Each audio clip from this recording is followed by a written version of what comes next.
In China, there's an unwritten rule. Don't pick up strange things you find. Why? The first story will give you the answer. This episode features 4 short stories, all based on true experiences shared by Chinese netizens. As usual, I'll give a 5-second warning before any jump scares, marked with this icon. Without further ado, let's get started.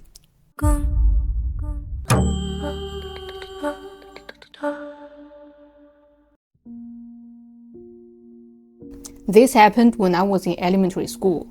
During summer vacation, some teachers and students would stay at the school for duty. There were 4 of us at the time, 2 boys and 2 girls. We were around 7 or 8 years old, at that perfect age for getting into mischief. So after a while, we 2 boys decided to play hide and seek. Our school had recently built a new bathroom in the woods behind the campus. Since the area was pretty much neglected for years, the grass had grown tall and thick, making it the perfect hiding spot. So we ran straight to the woods. As I had expected, I searched for quite a while but couldn't find him. Eventually, I gave up and started calling his name. Then, his voice from afar telling me to come behind the bathroom. When I got there, I found him crouched in the tall grass, looking excited. "Hey, come over, I found something." I ran over and there it was, a big ceramic jar, like the ones people use to make pickles at home, but much larger. The boys asked, "Whose pickles are these? Why leave them here?" Without thinking, he opened the jar and reached inside. To my shock, he pulled out a complete human skull. We both jumped back, terrified. He was so scared that he immediately threw the skull into the grass. After a moment, he seemed to calm down and, laughing nervously, reached into the jar again. This time, he pulled out a string of vertebrae, with a red cord tied around it. He glanced at it, then tossed it back and ran away. When we got out of the woods, we noticed that white smoke was slowly seeping out from the bottom of the jar. He wanted to go back and check it out, but I had a bad feeling, so I pulled him away, insisting we report it to the teacher. After we told the teacher what happened, his face turned pale. He quickly ran over to investigate and told us to head straight back to the dorms. That night, around 9 or 10 p.m., I couldn't sleep, so I was staring out the window at the moon. In the moonlight, I saw 2 middle-aged men carrying flashlights and shovels heading toward the area behind the bathroom. The next day, I told my classmate about it, and he wanted to go see what was going on. I flatly refused, so he went on his own. About 10 minutes later, he came back with a small straw doll, roughly 10 centimeters long. I don't know why, but that little doll gave me the creeps, so I told him to get rid of it. But he refused, insisting he liked it and was going to keep it. That afternoon, he went home with the straw doll. So that night, I was the only one left in the dorm. I wasn't really scared and didn't think much of it. I just sat at my desk, munching on sunflower seeds and reading a novel. Eventually, I got sleepy and went to bed, leaving half a bag of seeds spilled on the desk. In the middle of the night, I woke up. But it wasn't a natural wake-up. I was startled awake because I could hear the sound of someone eating sunflower seeds from the direction of my desk. My whole body froze and I started sweating. I don't know how long I lay there, but finally, I couldn't take it anymore and slapped my bed hard. The noise stopped, and somehow, I fell back asleep. The next morning, I checked the desk. Oddly, the sunflower seeds were all gone, and the shells were neatly piled on the left side and the kernels were on the right. I couldn't make sense of it. Maybe a rat did it? But why would a rat separate the kernels like that? I also checked the door. It was locked tight, and there was no sign that anyone had destroyed it. Later that day, my classmate came back, and I told him about it. But he just laughed and accused me of making it up. However, that night, something even scarier happened. Once again, I woke up in the middle of the night. This time, I saw a white mist drifting in through the window. But it wasn't just mist. It lingered for a while, then slowly started to take shape. Eventually, it formed into a person, clear enough that I could even make out the details. She was a woman with shoulder-length hair but all wrapped up her face. She wore a white blouse and a long skirt, like a student's uniform from the Republic of China era. Slowly, she began to walk toward my classmate. Her feet were tiny, and she swayed eerily with each step. She stopped at the foot of his bed, just standing there, staring at him for a long time before gradually fading away. I stayed curled up under my blanket, not daring to move. The next morning, I immediately told my friend, but he still didn't believe me. By then, I was too scared to stay any longer, so I packed up my things and decided to go home that afternoon. He also decided to live with me. By the time we finished packing, it was around noon. My classmate suddenly looked exhausted and said he was feeling really sleepy. But every time he closed his eyes, he could hear a buzzing in his ears, so he couldn't fall asleep.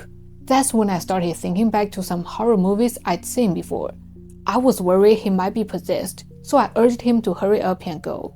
We had to cross a mountain to get home, and on that mountain was a cemetery. It was the only way back. As we walked past the cemetery, I noticed a fresh grave at the edge, with brand new wreaths hanging on it. I was about to quicken my pace and drag him along, but he suddenly got excited.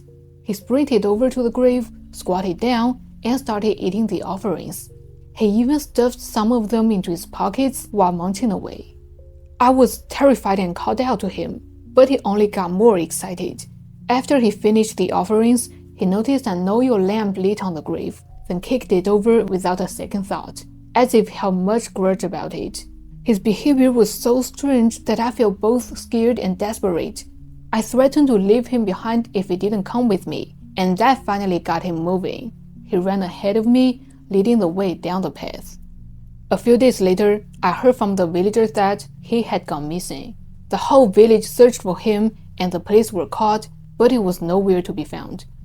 Another 3 or 5 days passed, and the news came that they had found his body in a pond.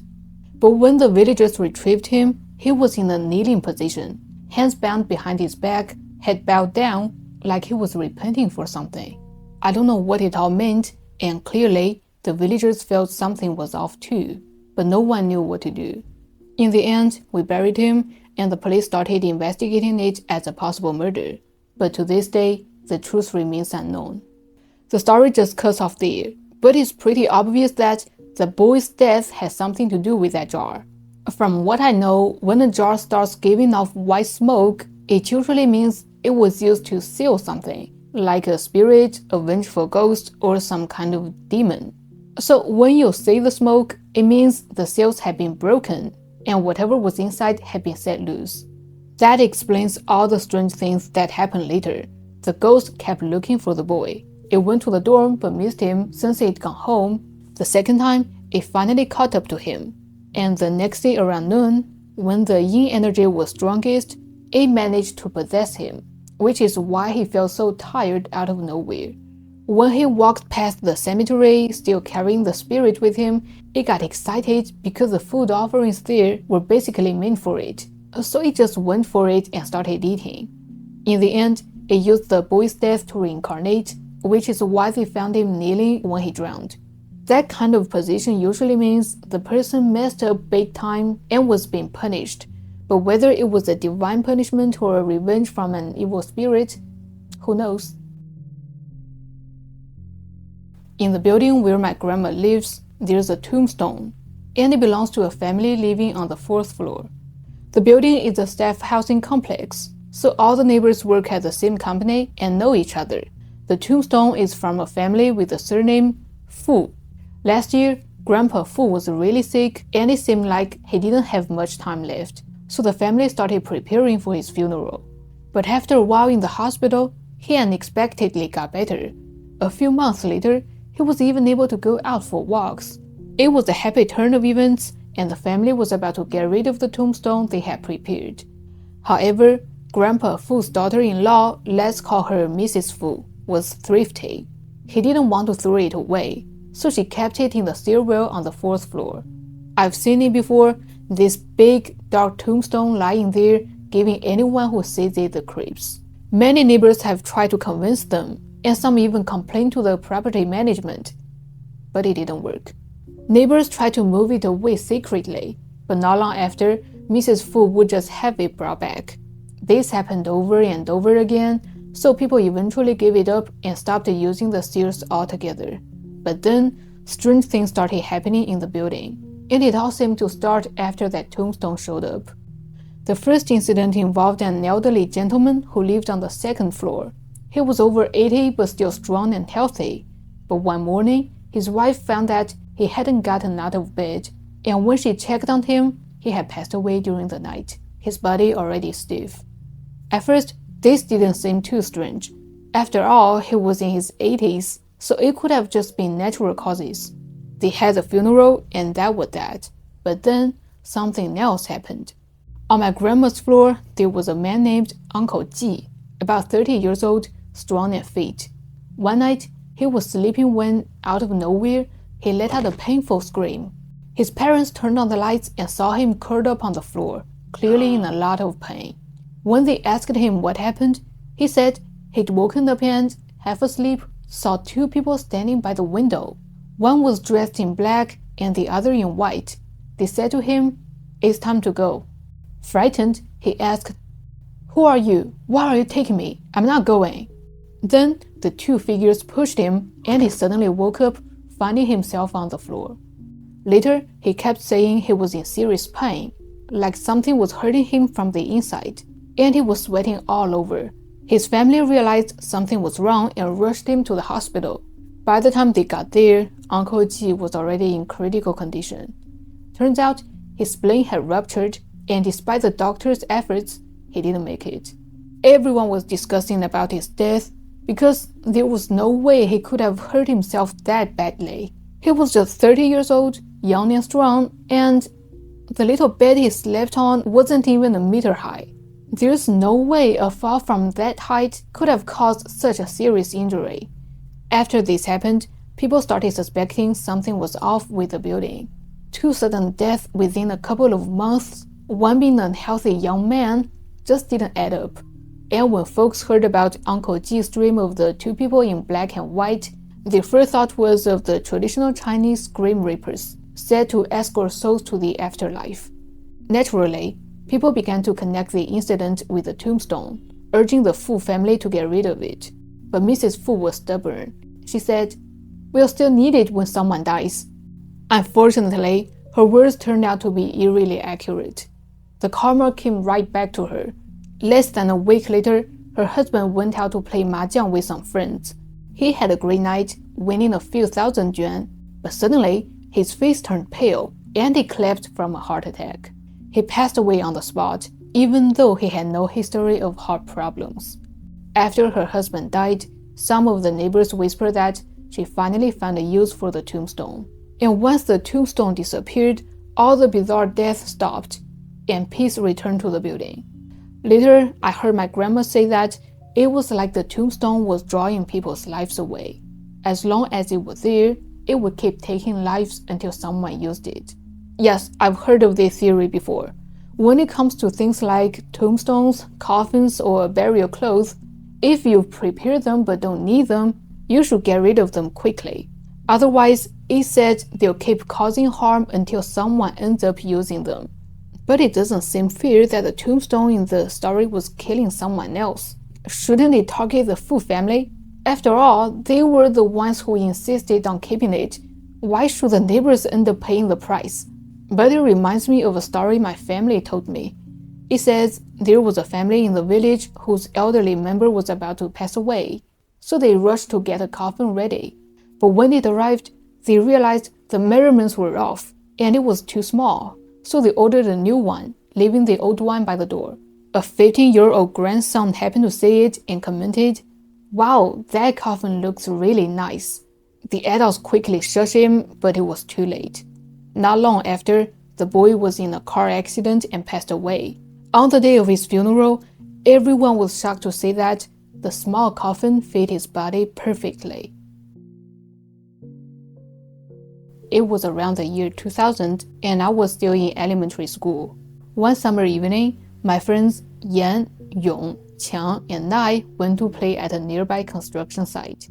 The place was built in apartment. The structures were already finished, but they are still bare units. No lights, rough cement walls, the perfect setting for a little adventure.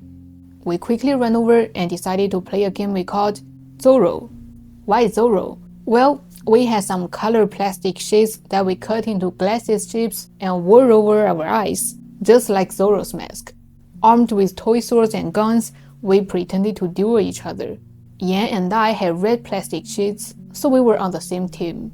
Yong and Qiang had green ones, forming the other team. The four of us were running around, making weird battle cries and fighting each other. Our team was winning, the other team couldn't hold up against our onslaught. They were forced to retreat, and we chased them all the way up to the 6th floor. Our team approached confidently, ready to deliver the final blow. But as I turned my head, I suddenly noticed something strange in the dim corner. A person was standing there. It looked like an old woman, quite short, maybe around 140 centimeters, with a plump body. She had her hair done up in a bun, like an older lady would, and wore dark blue traditional clothes with a matching apron. But her face, I couldn't see it clearly. She was just there, quietly moving in the dark corner, making these weird, faint whimpering sounds. I was frozen. What a creepy sight. But Yan, being his usual clueless self, blurted out, "Granny, what are you doing over there?" As soon as he said that, Yong and Qiang, who were facing the other way, stopped and turned around, confused. "Yan, what are you talking about? There's no Granny there." Even though we were just kids, the moment they said that, both Yan and I felt our hearts drop. Something didn't seem right. Yan stammered, But isn't the old lady still right there?" Yong and Qiang turned to check again. "No, there's nothing there." I suggested, "Maybe it's too dark and we can't see well with these plastic lenses on. Let's take them off." But when Yan and I removed our red lenses and looked again, the granny was nowhere to be seen. We put the red lenses back on, and there she was, squatting in the corner, making those same low sounds. We decided to swap lenses. Then Yong and Qiang put on the red lenses. Meanwhile, when Yan and I tried on the green lenses, she completely disappeared. At that moment, all four of us started trembling. Our legs weak and sweat breaking out on our foreheads. Suddenly, the old lady stopped making those noises. Her figure became blurry, slowly shrinking, and then she slithered into a small hole into the wall and disappeared. We stood there, stunned. Then we bolted down the stairs, running faster than we ever had, and didn't stop until we hit the hot, sun-baked asphalt of the street. Surrounded by the bustling crowd, we finally came back to life. After that day, we never played in that building again.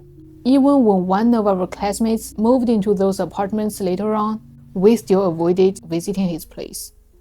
I once read a theory that ghosts are actually a kind of brainwave, and if your brainwave frequency matches theirs, you can see them.